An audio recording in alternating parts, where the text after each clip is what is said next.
আশুলিয়ায় বাড়ির ছাদ থেকে পড়ে যুবকের মৃত্যু। এমআর অ্যাম্বুলেন্স রয়েছে আপনার পাশে।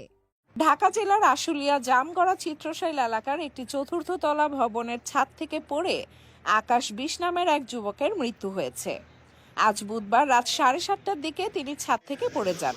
গুরুতর আহত অবস্থায় তাকে উদ্ধার করে আশুলিয়া নারী ও শিশু হাসপাতালের জরুরি বিভাগে নিয়ে গেলে চিকিৎসক তাকে মৃত ঘোষণা করেন। আশুলিয়া থানা জামগড়া চিত্রশাইল এলাকার আব্দুর রশিদের ছেলে তিনি।